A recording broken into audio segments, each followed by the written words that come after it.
Welcome to Complicated Opportunities, a CosmereRPG podcast with a couple of GMs. I'm Kyle, and this week we're actually going to be talking about the part that I think a lot of people have been looking forward to, the different Radiant paths. So I'm going to turn it over to Irving to go ahead and get us started. Yeah, so, like in most tabletop RPGs in a fantasy setting, people are going to want to use magic. Magic in the Cosmere RPG currently is the Radiant Ideal system from the Stormlight Archive books. The way you gain access to this is you take a talent called the First Ideal, or Speak the First Ideal, I think is what it is called. Sometimes it's just called the First Ideal talent.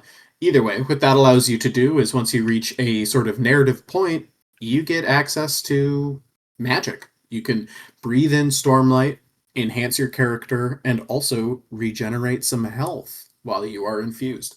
Uh, Obviously, we're kind of assuming at this point people have a working knowledge of the books, so we're going to toss out some terms that might be a little confusing. You also gain access to surges, which are the specific magical powers, like the ability to become very slippery and basically ice skate along the ground, or cause fire to erupt in the air. Yeah, Kyle, any points that you Yeah, want to make? so the cool part with this is the CosmereRPG is very much a narrative based system, right? So it does lean towards a little bit more work between the GM and the player.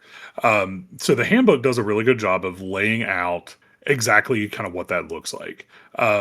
So very high level, when you start gain access to those abilities that Irving was talking about, you have to forge a bond with a spiritual entity known as a spren. And depending on the actions your player takes or your character takes, or the way you want to play your character, can determine which kind of bond you start forming.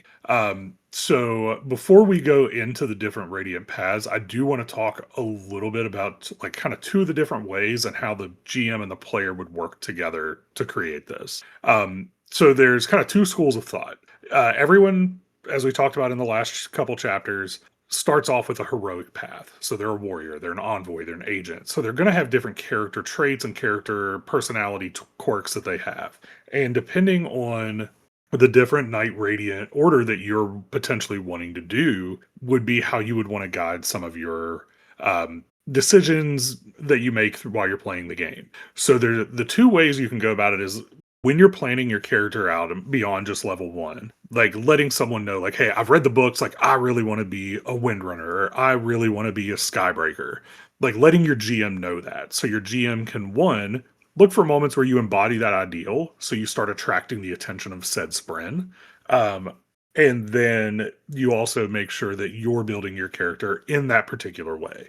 Another way that would be a little more nuanced, and I've just heard about it, I haven't seen anyone do this in practice, but it sounds kind of cool, is you basically just play your character. And the book does have like a little guide where it's like, hey, there's this kind of overarching thing that each Knight Radiant path would focus on. And when a character embodies that, Bridge 9 does a really good job of this.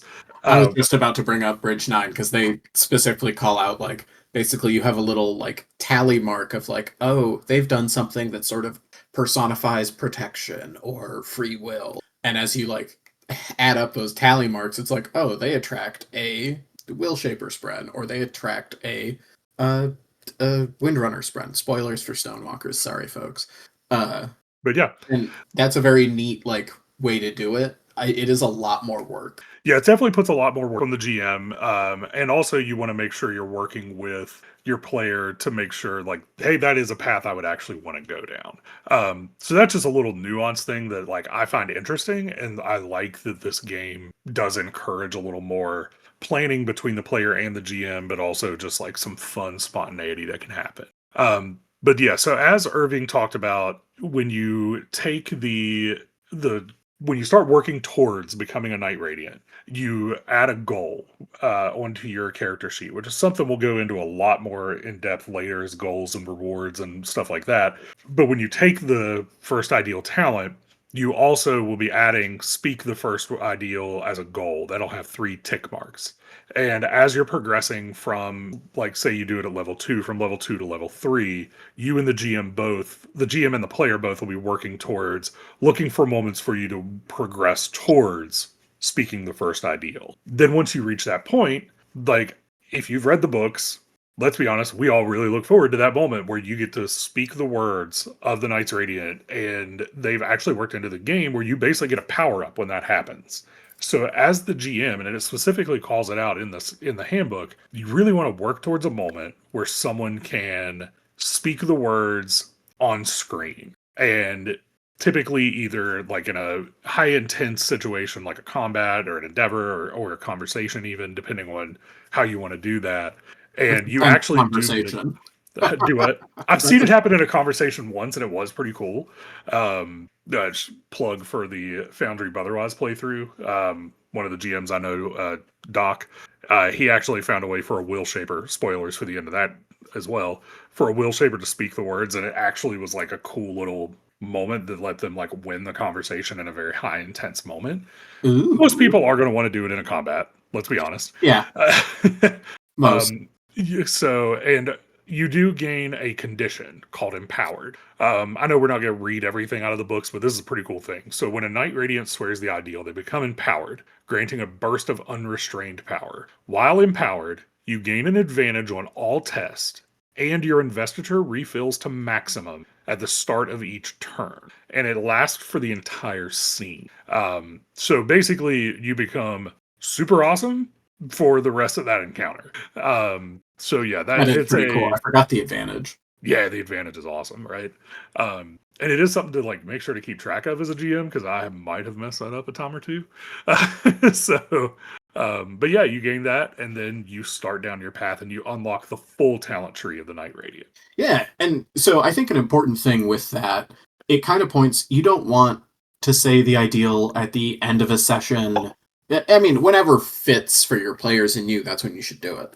But it gives you benefits to play, so try to do it while you're still playing. Do it in those cool moments in the middle of something. And the benefit for the first ideal is that it's the same for every single Radiant Order, the 9 playable ones, and even the 10th that currently is not playable, which is Life Before Death, Strength Before Weakness, Journey Before Destination. I got that in the right order, right? Yep, Okay, you I'm did. not a fake fan. Good. And so, it's about accepting things as they come and trying to care about how you get where you're going. So that's a pretty easy thing to fit into an RPG because that's the whole point of what we're doing. We're telling stories together. We're creating a journey. So try to think of those moments, and again, someone's picking this as their talent point. They could have picked a cool thing like Meteoric Leap, but they picked Speak the First Ideal. So you want to find a time for them to do it. And generally, like any GM advice, it's always generally do what works best for your table. You want them to do it within the current level. Unless you want to have a good narrative moment like End of Oathbringer, End of Rhythm of War. It takes Kaladin a while to speak the fourth ideal. You can have some of those dramatic moments, but generally try to speak the ideal in that level that you take it. I definitely agree. So there are some benefits to gaining the ideals. We'll kind of hit those towards the end, like some different things you can do with other players. But what we do want to do now is start getting into the different Knight Radiant orders. We're going to go through all 10. 9 of them are playable. The last one we go over, Bondsmiths, are not playable yet. Hey, if you want to make a homebrew Bondsmith talent tree, send it to us. I want to see it. Absolutely. I'm curious. So we will start off going through each of the different Knight Radiant orders. We're going to give you a little high level of it. We're not going to go into the surges very in depth this week because the next chapter in the book is the surges in particular. And every Radiant path shares one of their surges with another Radiant path. So we would do a lot of duplication as we're going through these. So we're going to tackle the surges as their own episode, which will be the next episode. But for now, some of these I've tagged who's going to go over, and some of them we're just going to wing it and see how the conversation goes. Yeah, But Irving, I know you are really interested in the Dustbringer path, so why I don't you go like ahead and start us Dustbringers. there? I think they are cool. So yeah, the Dustbringers, they're the very, I mean, in the books, you have one good guy Dustbringer, which is the king of the Reshi Isles.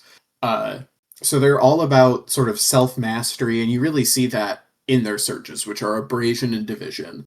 So they can, create gouts of flame, and they can move around very quickly. It's definitely sort of a combat oriented order, and they're one unique talent in their Spren Bond tree. Most of these talents in the Spren Bond trees are shared between the Radiant orders, but there's always kind of one unique one that says what it's about. It's called Searing Dust Storm, and you spend an investiture to kick up an obscuring cloud of dust as you move. Enemies in this cloud take extra damage equal to your ranks and discipline. So, again, as you move around, you get to basically leave AoE circles where you were that do damage. And that's, I think, very neat and sort of points to a specific fantasy for the character of Dustbringers. And Now, now, we mentioned something, investiture, which we will probably go into detail in its own episode, but that is a stat that determines how much magic you have to spend, and your total is equal to your awareness or your presence +2. yep. Yeah. Yeah. And obviously there are talents that can increase that max investiture by your tier, very similar to like composed for focus. So that's how you do the magic. That's what you spend to do it. And you can always get more by breathing in Stormlight to refuel yourself, essentially. I guess I'll go on to Edge Dancer because I know you want to talk about Else Callers. Yes. So Else Callers in the books, or Edge Dancers, sorry, in the books, Edge Dancers are very much sort of seen as a support Radiant. Their big thing is that they can heal people. But maybe the most famous Edge Dancer, Lift, not so much healing, lots of sliding around being awesome, in her words. And that, comes from, again, that surge of abrasion shared with the Dustbringers that lets them sort of manipulate friction and slide around. Progression is the healing talent, and their unique talent is Edge Dancer's Grace. While you have investiture, you gain an additional reaction to avoid danger or dodge without spending focus. They're slippery. That's 100% what we see Lift do all the time. That crazy child has a bunch of reactions for avoid danger and dodge. And again, like I said, anytime you can get more actions or reactions, that's a very powerful talent in this system. It's not something you should overlook lightly. But next on the list are the Else Callers. So take it away, Kyle. Yeah, so the Else Callers, we've only seen one in the books as well, which is Yasna Kolin. She was actually well, as far as we know, she was the first Radiant to return to power during the books. Else Callers do get access to transformation and transportation. Their oaths and philosophy revolve around reaching their potential. So they are very like they focus a lot on while the Dustbringers focus on self mastery, the Else Callers focus on like self improvement and are constantly wanting to try to better themselves, to become better at different skills, follow different paths, follow new paths. So they are able to like that's something that they really focus on.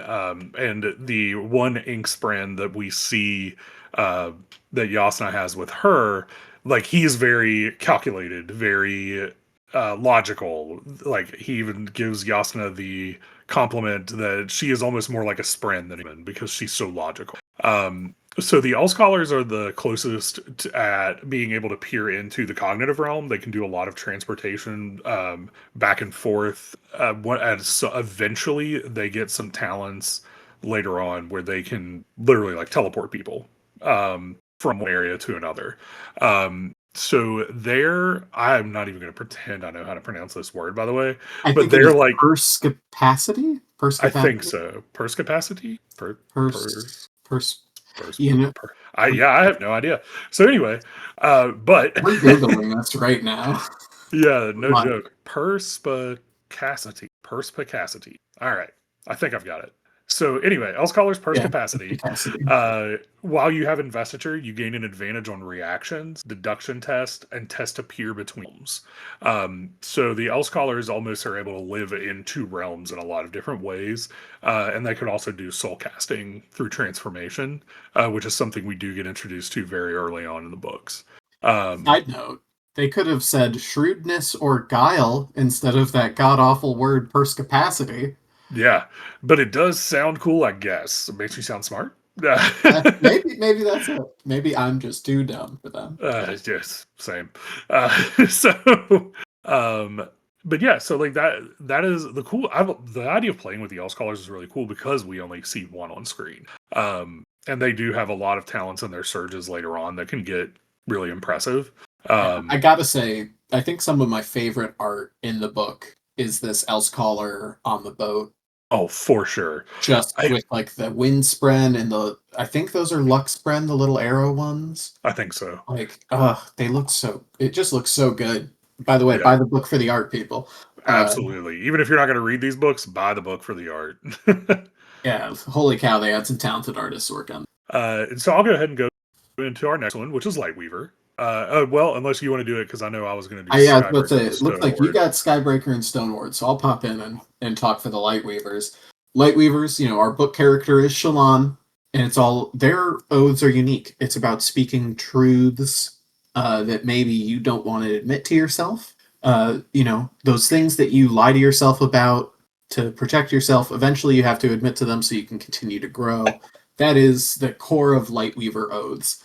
Um, they're very cool and unique. Obviously we know what they do with the illusions and then also the ability to transform. So what is that? Illumination and transformation are their surges. Uh, their spren are cryptics, which are the very logical, fun, formula-based creatures that we've come to enjoy through pattern and design. And their unique talent comes a little bit later down. Usually the unique talent in the Spren Bond tree is at the top. Theirs is 3 in, and it's called Physical Illusion. You can spend an investiture to create a physical illusion with health and defenses. You control it with an action, and it can test an attack using your illumination modifier. That's pretty cool. You get to summon a whole new dude. I'm sure there are rules. There are rules for people realizing it's an illusion. Again, that's very cool and unique, and it definitely says, it ties into a lot of specific fantasy that Shallan has in the books of, creating illusory duplicates and having them actually fight for you instead of just stand there like some other games. Again, also great art here. This Lightweaver standing in this, I don't know, these ruins, maybe, is what's going on here. Yeah, But apparently I need to remember to pull the PDFs that I have because I'm using Demiplane and I am missing out on oh, are all you of missing that. out on the cool art? Oh, It superimposes the talent trees over it, so all I see is like the Lightweaver's helmet, and that's it. yeah. So yeah, another plug for buying the books. Get those PDFs because then you also get access to that art. Yeah, and really the art is incredible. But I'm not a Lightweaver, so I'm sorry, Lightweaver stance. I don't have a ton to say. Obviously it's a very cool and unique path, and I'm sure if you like Lightweavers, you will enjoy using it. But I'm going to toss it over to Kyle for the Skybreaker. Yeah, so I'm going to talk about the one that like everybody always hates to say that they are, but I actually do grade pretty high on Skybreaker. Which, if you played a game with me, it makes sense. I would not call myself a rules lawyer by any stretch, but I do like to try to stick as close to it as I can. And I also, my wife would even say that there's a little more Skybreaker in me than I would like to admit, because I do get very weird about. But that's the way you're supposed to do it. So Yeah. it does pop in. So their philosophy is, I will seek justice. They are very law focused. In the past, the Skybreakers were really like the internal affairs of the Radiants. They were making sure that you didn't have like the evil Radiants that would start to step out of the bounds, and they were helping keep everybody focused on, hey, this is what Radiants are supposed to do. They were actually the only Knight Radiant Order that did not forsake their oaths during the Recreants, which means like they've stayed in existence ever since they popped up. They didn't disappear at all. And their herald stayed the most involved as well. All the Night Radiants do have a different herald that, which is one of the like religious figures in the books that come into play. Nail, the Herald of Justice, was stayed involved pretty much since the beginning. So there's actually like two different groups of Skybreakers in existence in the books at this point. Oh, we're going to talk about that? Like, I'm just gonna kind of say that and leave it, like, because like we do, Oh, but we are assuming people have read through Oathbringer at this point because the books do as well. but we don't Which know is, about that second group till Wind and Truth. well, I mean, technically, Zeth is one of the second group because Oh, okay. because when he swears his third ideal, he does not choose to follow Nail. That's where the break off happens. Okay, Um, okay. yeah, which they do even mention that in the handbook as well. So basically, during the third book, a lot of the Skybreakers start swearing one of their ideals to follow Nail as like their main character that they follow, main law that they follow. But Zeth actually breaks off from that. So there is even a GM tip for playing Skybreakers in canon because they are so kind of weird when it comes to that. So the Skybreakers do get access to gravitation and division. Their Spren Bond is a little more involved. But the talent is flippin' awesome that you get for it. Yeah, it is. So it is called Soaring Destruction, and it's a free action. So after you move with a basic lashing, you can spend one focus to then gain an action for division or its talent. Which division you can do massive damage with. So By the way, folks, this is how you become a dragon before World Hopper comes out. Just trust me, we'll get to it in a character build video. It's very fun. yeah, Irving definitely played basically a fire breathing dragon with a Skybreaker. It was Oh pretty sweet. yeah, it was Uh, magnificent. I loved it. so yeah, the Skybreakers definitely get a lot of really cool talents. They are very like to me they would be very roleplay heavy because their O's are the most rigid, but also can provide a lot of really cool narrative ways to do. So yeah, Skybreakers. Don't sleep on Skybreakers. I know a lot because they aren't portrayed the most fun in the books. A lot of people would shy away from them, but yeah, Skybreakers, they're actually pretty sweet. Just go against type and call your high spren an airsick lowlander, and There have you fun go. with it. And then speaking of aircycle landers, a very common Unkalaki radiant path is the Stone Wards. Yeah, take it So away, Mr. Stoneward. yeah, like it's become a running joke that this is the one that I have that I definitely gravitate towards the most. The Stoneward philosophy is I will be there when I'm needed. They're very big at putting the interest of others before their own. Dependability is one of their like main things, and they're big like teamwork people. They treat teamwork like almost as a sacred thing. Sometimes to the detriment of themselves. But they get access to tension and cohesion. So they can do what's called stone shaping with the cohesion, where you can like mold stone into, you can make it liquid, you can make it hardened. It's pretty cool. There's a lot of really fun stuff you can do with that. And then tension, where you can either make something a little looser or take an object that's very loose and make it rigid to craft weapons out of, stuff like that. It's pretty sweet. A lot of fun to play with as well. So their special talent that they get in their Spren Bond is cohesive teamwork. So when you gain advantage while having investiture, the next test an ally makes against that target also gains an advantage, and you can't be forcibly moved or knocked prone when you have that talent. Which is pretty wild, like because prone can definitely put you at a lot of disadvantages. So yeah, that's a pretty sweet pretty sweet skill to have. But yeah, Stonewards, I'm a big Stoneward stan, obviously. Like I love getting a group together, seeing a team work together. Sometimes it can turn around and bite us in the butt, as we have found over the past few weeks, just because I'm trying to manage 8 people's schedules, which is not fun. Yeah, you are trying to do too much with that, my friend. Yep. Uh, So But so I will go ahead. I've already taken 2 of these, so I'll go ahead and turn it back to Irving. We'll have you do Truth Watchers. I'll do Will Shapers, and then we'll let you end with Windrunners. Yeah. I was looking at this. I was like, oh sweet, I get to end with Windrunner. So the Truth Watchers. What is there to say about Truth Watchers? They watch for truth. No. So again, it is about seeking truth, sort of understanding and revealing things, and you see that a lot with Renarin's story, even though he has what's called an enlightened Miss Spren, and so he has a slightly different Truth Watcher talent tree than a regular Truth Watcher would have access to. And we'll talk about that a little bit here, but the sort of key talent for the Spren Bond is spiritual healing, which instead of healing yourself or an ally, spend 2 investiture to restore half as much focus to the target instead of health. That's very neat.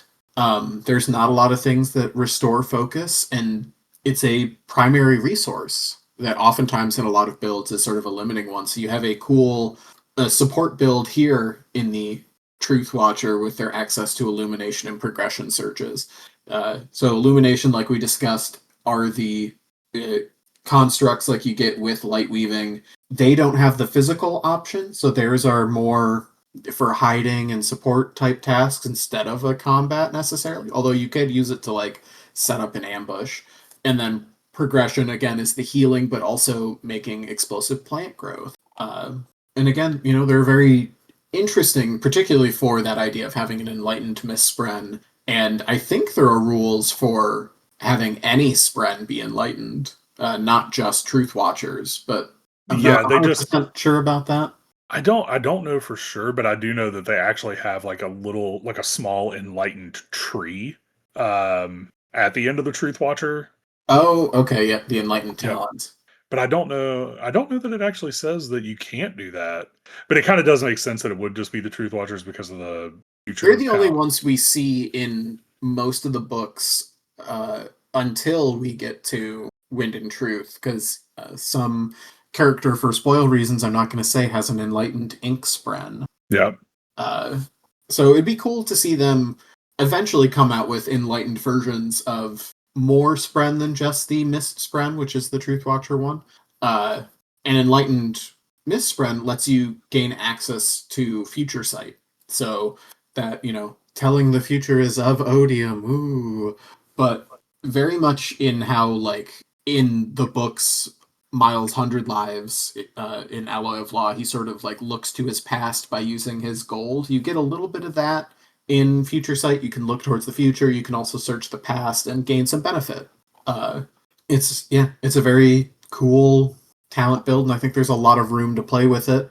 I just haven't yet. So please tell me your experiences with either having a Truth Watcher Spren or an Enlightened Truth Watcher Spren. And that leads us on to Will Shapers. Yeah, so the Will Shapers, their key philosophy is I will seek freedom. So they do believe that all people should be free. The main one we see in the books is Venli, which obviously her story with the singers is a pretty profound story as far as freedom goes. The I haven't played with these. I've only seen them used like once. I think one play I've one game I've been in, someone was playing a Will Shaper. Yeah, But me. oh yeah, that's right. You did play one. Yeah.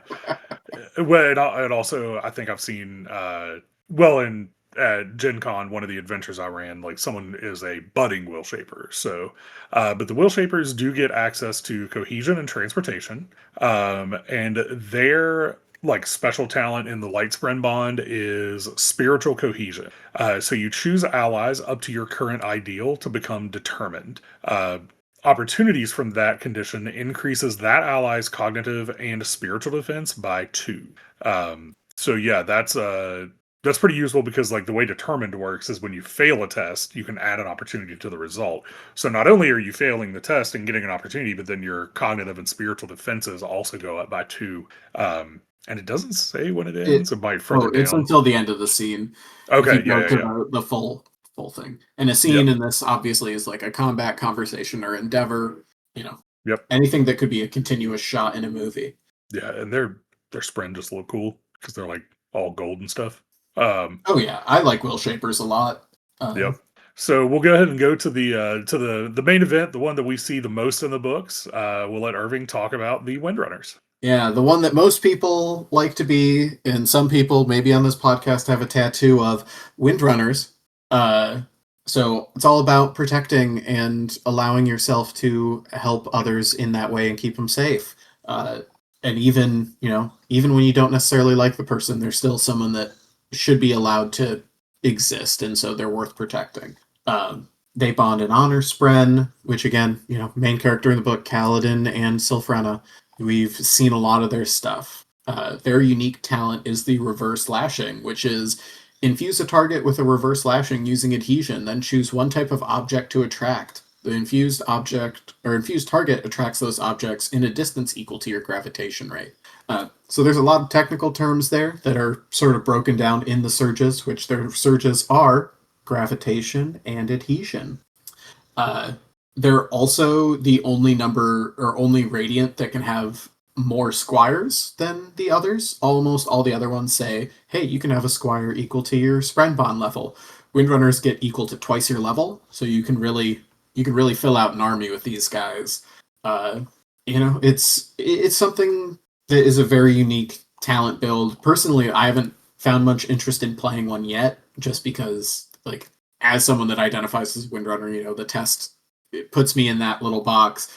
I don't know if that's like I know I'm a Windrunner. I don't need to explore it in the game. But it might be fun for some people to play for sure.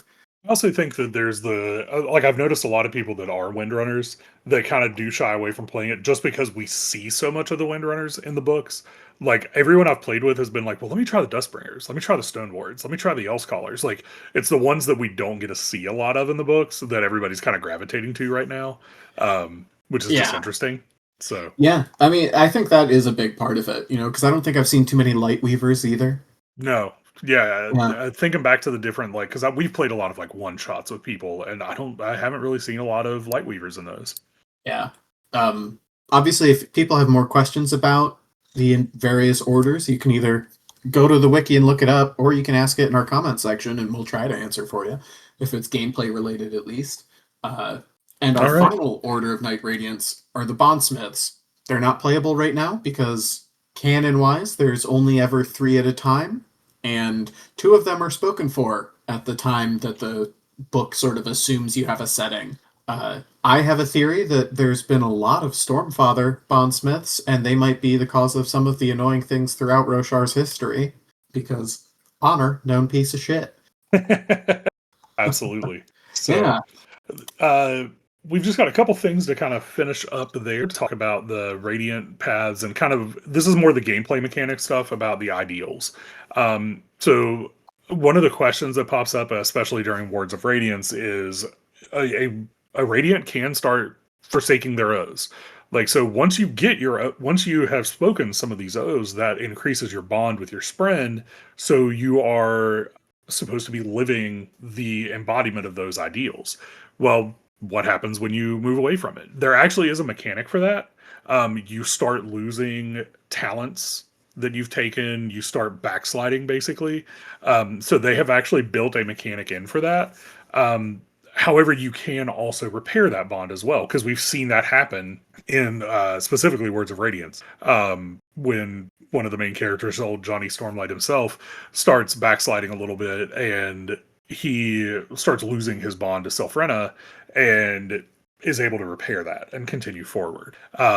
So they did actually build a mechanic in there. And then the other mechanic that I do like as well is like they've worked a couple ways where you can kind of respec if you want to. Because as we talked about, like some people might want to do a spontaneous discovery of what Radiant they want to play.